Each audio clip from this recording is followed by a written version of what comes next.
আচ্ছা, তো গাইজ আমরা চলে এসেছি। আমার সাথে আজকে সুপ্রকি বাণী রয়েছে, এবং সুপ্রকি বাণী আমি বলবো যে আমাদের কমিউনিটির অত্যন্ত প্রমিনেন্ট এবং এফিশিয়েন্ট ইউটিউবারদের মধ্যে একজন, যে খুব পোলাইটলি জিনিসটাকে প্রেজেন্ট করতে পারে এবং যার জ্ঞানও মোটামুটি রয়েছে ভালোই। তো আজকে আমরা সুপ্রর সাথে একটুখানি আড্ডা দেবো, এবং কিলবিল সোসাইটি নিয়ে আমাদের মধ্যে কথা হচ্ছিল। তো সুপ্রর কাছে প্রথমে আসবো। সুপ্র, তোর কিলবিল সোসাইটির টিজার, ট্রেলার, পোস্টার, গান কোনটা কেমন লেগেছে বল। টিজার বেসিক্যালি তো বেরোয়নি, ওটা ক্যারেক্টার প্রোমো বেরিয়েছিল।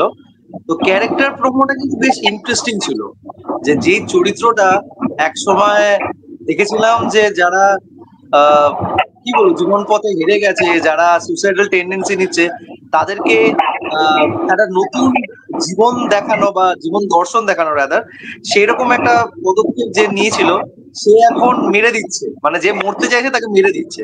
তো ওইভাবে নিজের যে একটা ট্রানজেন্ট ঘটালো ফ্রম আনন্দকর টু মৃত্যুঞ্জয় কর, তো ওই ক্যারেক্টার প্রমোটাকে যেভাবে প্রেজেন্ট করেছিল সেটা আমার খুব ভালো লেগেছে। তারপর তো একের পর এক গান আসলো। গানগুলো সত্যি কথা বলতে যেরকম গান হেমলক সোসাইটি হয়ে এসেছিল, আমি বলবো সেরকম গান আমার মনে হয়নি এখন অব্দি। যে কটা গান শুনেছি, গান অবশ্যই অনুপম রয়ের একটা ব্লেন্ড আছে, মানে অনুপম রয় একটু মানে কি বলবো সুদিং কম্পোজিশন করে থাকে, যেখানে কি বলবো একটু মেলানকলি ব্যাপার থাকে, একাকিত্ব বা একটু ভাবমূলক এরকম টাইপের ব্যাপার থাকে। তো সেই জিনিসটা গানগুলোর মধ্যে আছে, বাট সামহাও আমার মনে হলো যে হেমলক সোসাইটিতে যে অ্যালবামটা আমি দেখে শুনেছিলাম সেটা বা সামথিং এলস, সেটার সাথে আমি এটা কম্পেয়ার করতে পারবো না। নাও গতকাল কিলবিল সোসাইটির ট্রেলার আসে, ট্রেলারটা আমার পার্সোনালি মনে হলো ট্রেলারটা একটু কি বলবো একটু রাখা যেত, মানে একটু সাসপেন্স রাখতে পারে। মোস্টলি ট্রেলারের মধ্যে সব দেখিয়ে দিয়েছে, মানে 13 বছর বাদে কিলবিল সোসাইটি আনছে হেমলক সোসাইটির সিকুয়েল হিসাবে, এবং পরমব্রত যে চরিত্রটা সেটার মধ্যে একটা আলাদাই ভালোবাসা আছে অডিয়েন্সের কাছে, সেটার একটা আলাদা অনুভূতি আছে, যেটা 22 শ্রাবণেও সেই চরিত্রটার জন্য ছিল। তো সেই চরিত্রটাকে হঠাৎ করে যখন আনা হচ্ছে, মানে নতুন ভাবে একটা প্রেজেন্ট করা হচ্ছে, আমার মনে হলো একটু হলো উচিত ছিল যে মানে মেয়ে যে এডিট করেছে ট্রেলারটা, একটু কিছু টুইস্ট বা একটু কিছু সাসপেন্স রাখার। মোস্টলি গল্পর 70% কিন্তু আমরা বুঝে গেলাম আছে, সাসপেন্স তো আছে। ও কি করে আনন্দকর থেকে মৃত্যুঞ্জয় কর হচ্ছে সেটা কিন্তু দেখানো কিন্তু হয়নি, ঠিক আছে? ওকে, আমরা ট্রানজিশনটা দেখতে পাচ্ছি, বাট এটা কি সেম ক্যারেক্টার নাকি কোনো জুড়ুয়া ভাইয়ের গল্প আছে সেটাও কিন্তু আমরা জানি না। না, তবে মোস্টলি এটা সেম ক্যারেক্টার হবে। কেন বলছি, এখানে দেখবি লুকটা টাক দেখিয়েছে, ঠিক আছে? নাও আমরা কিন্তু ওই পার্টে জেনেছিলাম যে ওর কিন্তু ক্যান্সার আছে এবং ও বেশি দিন বাঁচবে না। তার জন্য এই লোকেদেরকে সে খুঁজে বার করছিল যারা নিজেদের জীবন যুদ্ধে হেরে গিয়ে নিজেদেরকে শেষ করতে চাইছে। সেরকমই মেঘনা একটা চরিত্র ছিল যাকে সে সোজা পথে নিয়ে যেতে চাইছিল। তার সাথে অনেকগুলো ক্যারেক্টার ছিল সেই সোসাইটির মধ্যে। তার মধ্যে নোটওয়ার্দি আমার মনে হয় একটা চরিত্র, এখনো অব্দি আমার সেই চরিত্রর যে কথাবার্তা সেটা আমার মানে ধরে আছে, প্রিয়াঙ্কা সরকারের চরিত্রটা। ওটা সিরিয়াসলি মারাত্মক ভাবে দেখানো হয়েছিল।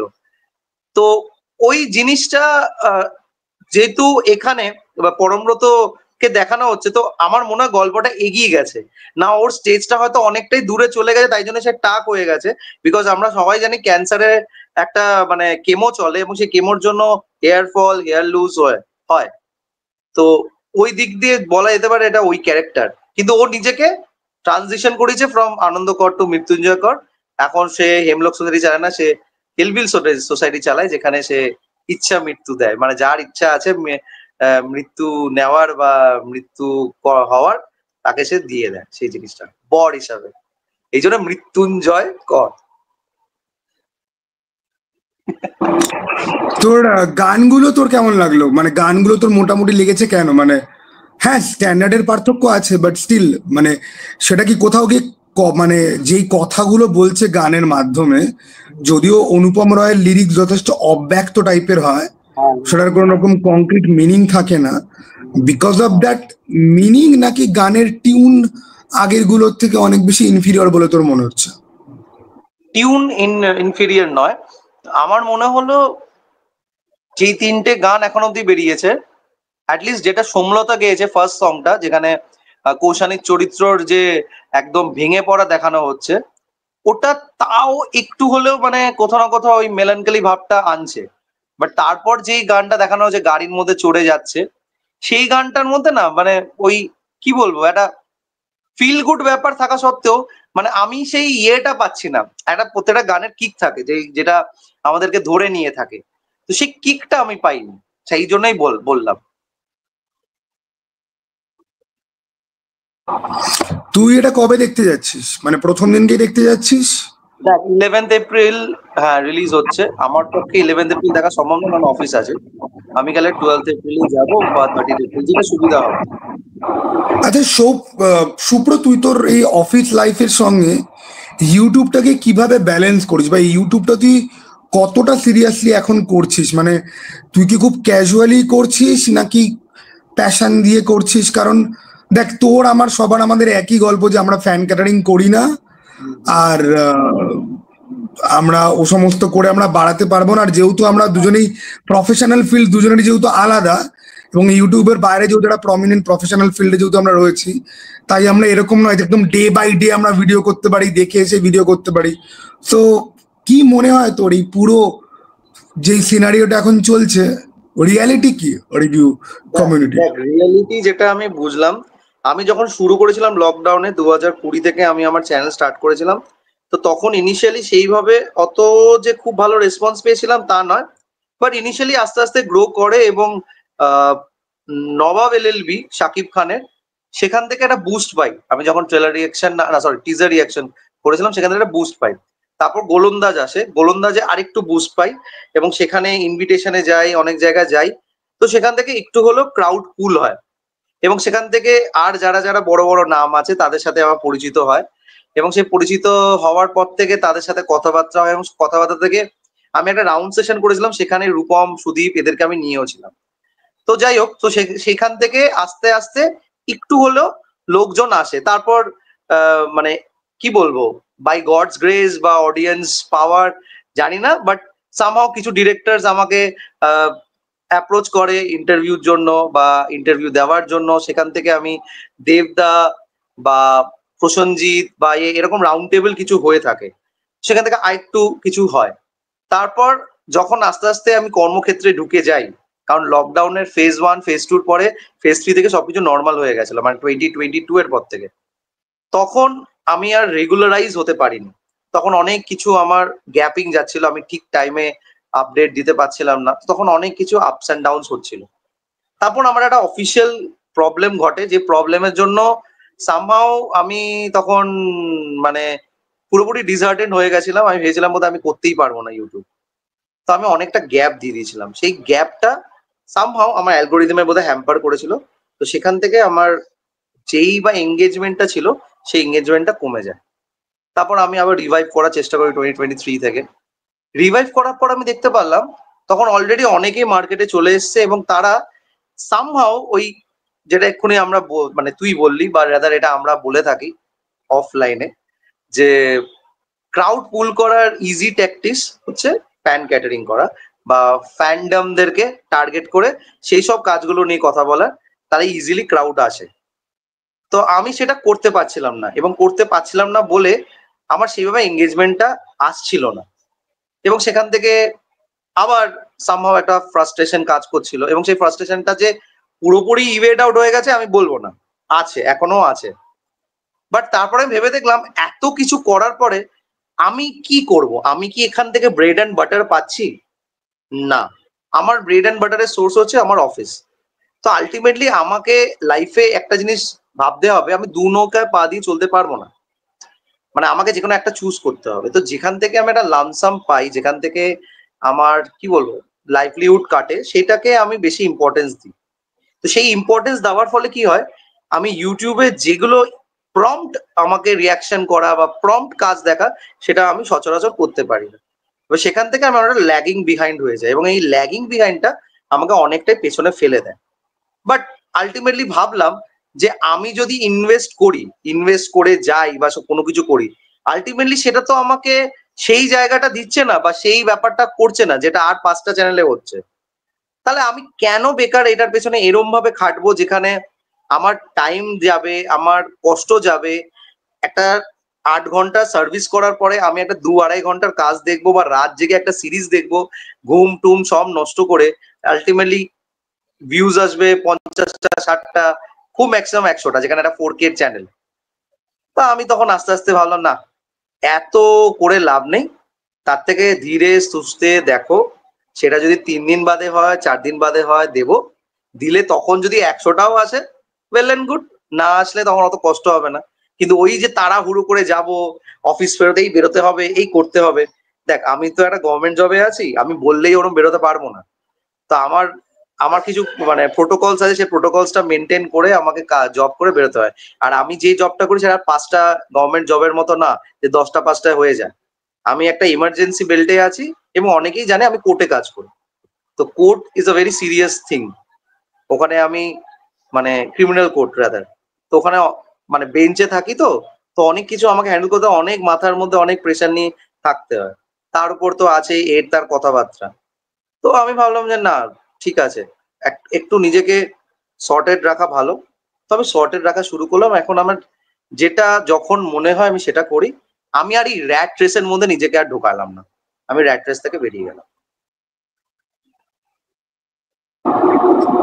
সুপ্র, তুই জাটের ট্রেলারটা দেখেছিস?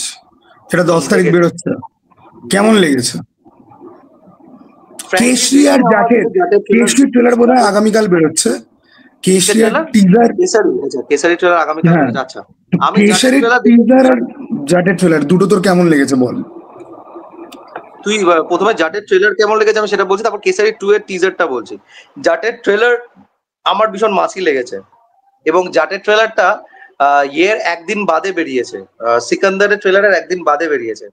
সিকান্দারের ট্রেলার কিরম লেগেছে আমি এটা সায়নের চ্যানেলে বলেছি, সেখানে তুইও ছিলিস, অনেকেই ছিল। তো ওটা নিয়ে আর নতুন করে বলার লাভ নেই। তবে জাটের ট্রেলারটা সারপ্রাইজিংলি ভালো লেগেছে। আমি কিন্তু জাটের নিয়ে কোনোভাবে এক্সাইটেড ছিলাম না। আমি ভাবলাম ঠিক আছে, চলো একটা আসছে আবার এরকম টাইপের, যেখানে কি বলবো সাউথের একটা ফ্লেভার থাকবে, ডিরেক্টর তো সাউথেরই, তো সে নিয়ে আসবে যেখানে একটু মাসি অ্যাপ্রোচ থাকবে। আর এখন এইসব জিনিসগুলো লোকেরা দেখতেও চাইছে, বিকজ এখন অডিয়েন্সরা আবার সেই ওই ওল্ড স্কুল ভাইবে চলে গেছে, যেখানে ধুমধাম মারপিট হবে, একটু ফেরোসিয়াস ব্যাপার থাকবে, অ্যাংরি ইয়াং ম্যান লুক থাকবে, এরকম টাইপের হিরোইক ডিডস গুলো এখন আবার রিভাইভ করছে অডিয়েন্সরা, বা বলতে পারিস সার্কেল হচ্ছে, ওটা আবার ঘুরছে। কারণ একটা টাইম ছিল ইন্ডাস্ট্রিতে যেখানে রোমান্টিক ফিল্মই চলছিল, এখন সেটা আস্তে আস্তে পিছিয়ে যাচ্ছে, রোমান্টিসিজমের আর সেইভাবে ওই ক্রেজটা নেই। এখন যারা রোমান্টিক হিরো তারা পর্যন্ত চলে আসছে অ্যাকশনে। তো সেই দিক দিয়ে জাটের ট্রেলার ওয়াজ প্রিটি ইন্টারেস্টিং। যেটা সব থেকে ভালো লেগেছে জাটের মধ্যে, সেটা হচ্ছে যেই দুজনকে এখানে মুখোমুখি দাঁড় করানো হয়েছে, সানি দেওয়াল আর রণদীপ হুডা, দুজনকেই না একটা ডিফারেন্ট শেড দেওয়া হয়েছে। দুজনেই মানে কি বলবো এই অ্যাঙ্গারটাকে ইকুয়াল রেখেছে। ইকুয়ালও বলবো না, বিকজ রণদীপ হুডা এখানে মোস্টলি কি বলবো তার ডায়লগ দেওয়াই হয় ট্রেলারে যেটুকুনি পোর্শন দেখিয়েছে ও এক্সপ্রেশন দিচ্ছে, লুকস দিচ্ছে, অ্যান্ড তার যে মেনেসিং ব্যাপারটা সেটা লোকেদের মাধ্যম দিয়ে দেখানো হয়েছে। আর সানি দেওয়াল তো এমনিও 2.5 কিলো কা হাত, ওর ওই ওই স্ট্রেচারটা আছেই, তো সে নিজেকে সেইভাবে প্রেজেন্ট করেছে। এবার দেখা যাক এইটা গল্পটা কিরকম ভাবে আমাদের কাছে আসবে, সেটা বুঝতে পারবো যখন আমি ফিল্মটা দেখবো। তো ওভারঅল যেই অ্যাপিলটা দিচ্ছে ট্রেলারটা, সেটা কিন্তু আমার খারাপ লাগেনি। কেশরি ট্রেলারের জন্য আগামীকাল তুই কতটা এক্সাইটেড? কেসারি 2 এর জন্য আমি এক্সাইটেড। কেন এক্সাইটেড? আমি এই ব্যক্তিটার ব্যাপারে জানি না, যে ব্যক্তিটাকে বেস করে এই গল্পটাকে বোনা হচ্ছে। একজন অ্যাডভোকেট যে ওই জালিয়ানওয়ালা বাগের ম্যাসাকারের জন্য দাঁড়িয়েছিল, সেই সব লোকেদের জন্য যারা সেখানে জাস্টিস পায়নি, বা যেখানে সেখানে আর কি মানে দে আর টোটালি বিন ভিক্টিমাইজড। তো এর ব্যাপারটা আমার কোনোভাবেই আমার জানা নেই, এবং যেই জিনিসটা আমার জানা নেই, মানে যেটা একটা আই ওপেনার টাইপের হয় আমার জন্য, সেটা আমার দেখতে ভালো লাগে। বিকজ অবভিয়াসলি মানে আমি এটা মনে করি সবকিছু জানা সম্ভব নয়, এবং সবকিছু জানার জন্যই সবাই সবকিছু দেখবে তার কোনো মানে নেই। তো একটা যখন টাইম হবে তখন সেই জিনিসটা ঠিক জেনে যাবে এবং দেখবে। তো এই জিনিসটা আমাকে ভীষণভাবে এক্সাইটেড করেছে। জালিয়ানওয়ালা বাগ নিয়ে কিন্তু অলরেডি সুজিত সরকার আমাদেরকে সেই ফিল্মটা দিয়েছিল, উধম সিং, ওটা বোধহয় সুজিত সরকারই বানিয়েছিল। হ্যাঁ, যেখানে ইয়ে ছিল, ভিকি কৌশল ছিল। কেউ ওই কথাটা ভিকি বলে না কৌশল ছিল, ভিকি ভিকি কৌশলের কৌশল ছিল। অভিনয় নিয়ে, but he was very good in that film, very very good. এবং আমার মনে হয় জালিয়ানওয়ালা বাগ ওইখানে যা দেখিয়েছে, মানে আমি মনে হয় আমি হিস্ট্রির পাতা খুলে দেখেছিলাম ফিল্মটাতে, মানে ইট ওয়াজ সো গুড পোর্ট্রেল, মানে আমার এত ভালো লেগেছিল। তো সেই জিনিসটাকে এখানেও, মানে যখন টিজার বেরিয়েছিল খুব স্মার্টলি, মানে ওই জিনিসটাকে দেখায়নি, কিন্তু সাউন্ড এফেক্টস দিয়ে মানে পুরো মনে হলো সানডে সাসপেন্স যেরকম একটা ব্যাপার, একটা ভাইব ক্রিয়েট করে দিল। মানে 5.1 সারাউন্ড সাউন্ডে পুরো বুঝিয়ে দিল যে পরিবেশটা কি, মনে হলো আমি ওখানে দাঁড়িয়ে জিনিসটা দেখছি বা শুনছি কি হচ্ছে, সেটা খুব সুন্দরভাবে আমাদের কাছে তুলে ধরেছিল। তো সেখান থেকে দাঁড়িয়ে I am very much excited. তার আরেকটা রিজন আমি বলবো, সেটা হচ্ছে আর মাধবন এখানে অ্যান্টাগনিস্ট, মানে যে অপোজিশনে দাঁড়াচ্ছে as lawyer from the British side, যে ওকে ডিফেন্ড করবে। তো মাধবনের শয়তানের পর থেকে আমি বুঝতে পারলাম যে ওর মধ্যেও না একটা, কি বলবো, গ্রে কোয়ালিটি, বা maybe because he is a very good actor, এবং একটা অ্যাক্টারের সব থেকে ভালো কোয়ালিটি হচ্ছে সে কিভাবে নিজেকে ব্লেন্ড করে ইন অল দি ক্যারেক্টার্স বা অল দি বক্সেস। সেই জিনিসটা মাধবনের মধ্যে আছে। তো সেই মাধবনকে আবার ওরকম ভাবে একটা, কি বলবো, গ্রে শেডে দেখতে বা নেগেটিভ শেডে দেখতে, মানে I am very much excited. তো এটা মূলত রিজন। আচ্ছা সুপ্র, যেহেতু তুই কোর্টে যেহেতু তুই কাজ করিস, তোকে কি লয়ার বলা যায়, মানে তোকে কি আইনজীবী বলা যায়? না না না, আমি আইনজীবী নয়, আমি হচ্ছি কোর্ট অফিসার।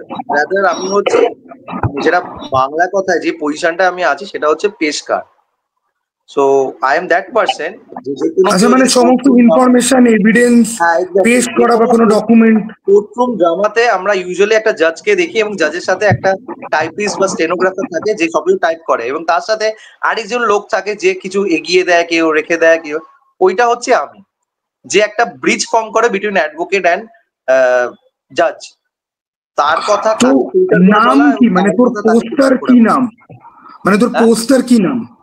এটা হচ্ছে তোর বেঞ্চ ক্লার্ক। পোস্টার বেঞ্চ ক্লার্ক, আচ্ছা আচ্ছা আচ্ছা।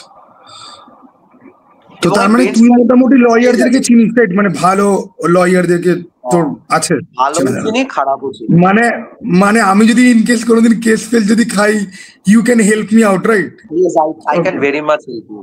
ইনফ্যাক্ট আমি এক দুজন কমিউনিটি থেকে হেল্পও করেছিলাম, মানে এমবি কেসের মধ্যে যেগুলো ওখানে ছিল সেখানে হেল্প করে দিয়েছিলাম কথাবার্তা বলে। আর তুই কি বসিস কি কলকাতা হাইকোর্টে, রাইট? না, হাইকোর্ট না, এটা হচ্ছে ব্যাংশাল কোর্ট, এটা লোয়ার কোর্ট, হাইকোর্টের নিচে আছে এটা। আচ্ছা আচ্ছা আচ্ছা আচ্ছা আচ্ছা। ওকে। তো আমরা মোটামুটি কিলবিল society, Jatt R Kesari.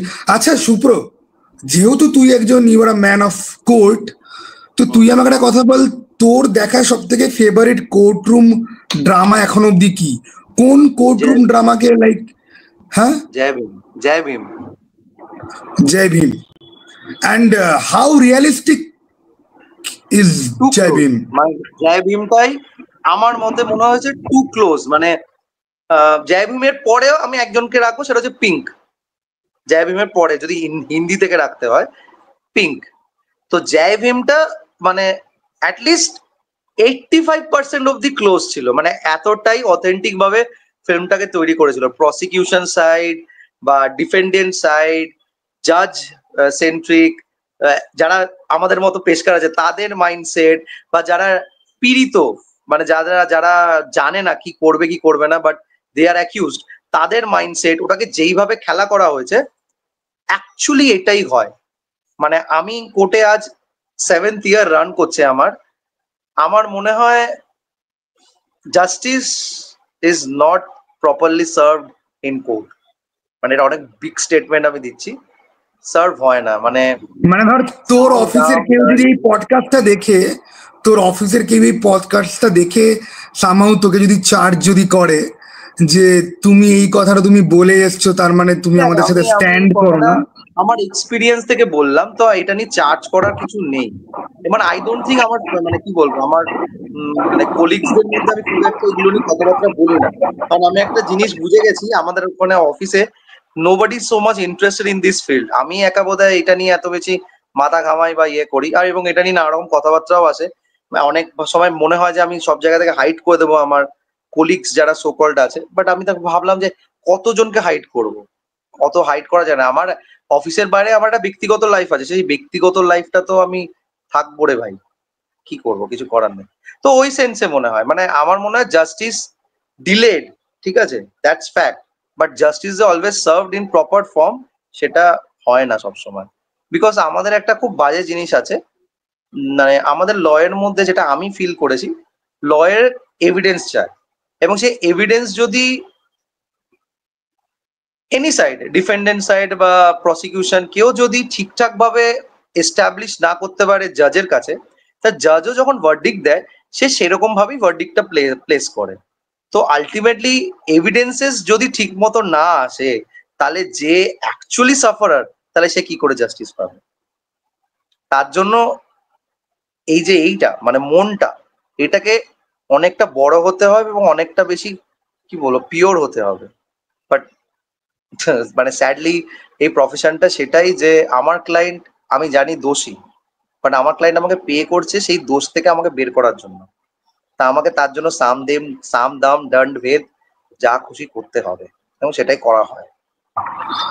So at least you guys get to know who is the real criminal and who is acquitting themselves by paying some money. So you at least know that who is innocent and who is not innocent.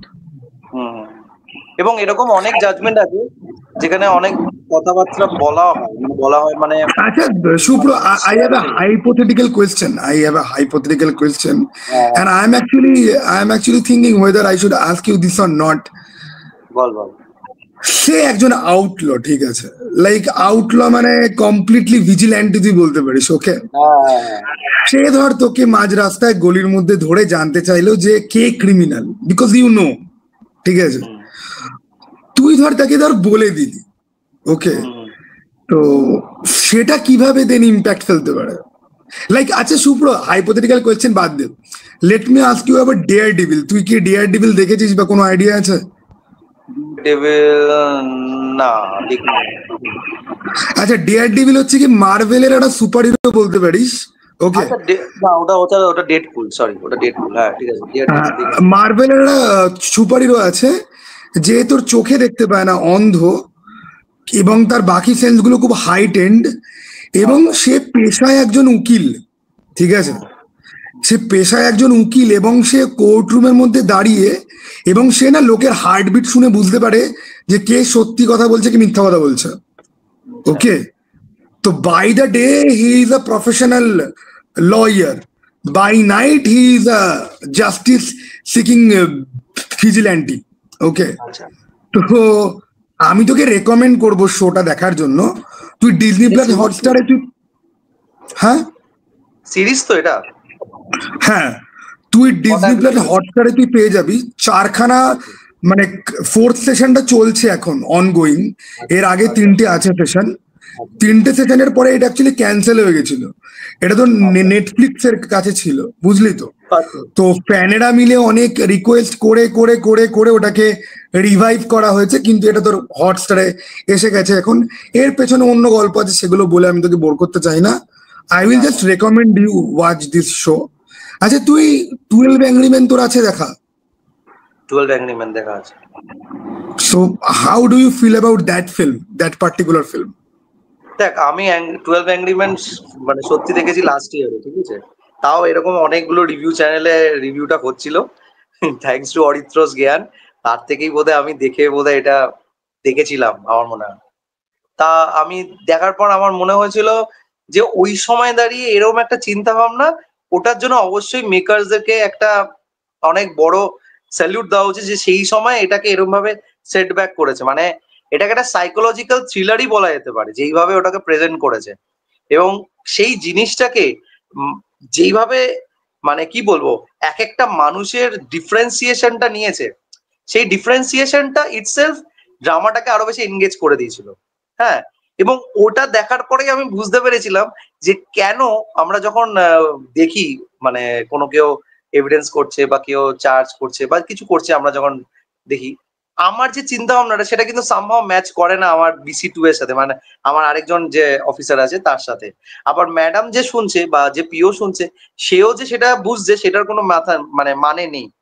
তো এই জিনিসটা বুঝতে পেরেছিলাম যে হ্যাঁ, তাহলে এইটা হয় যে একেকজনের একেকটা পারসেপশন থাকে জিনিসের প্রতি। তো ওটা বেশ ভালো লেগেছিল।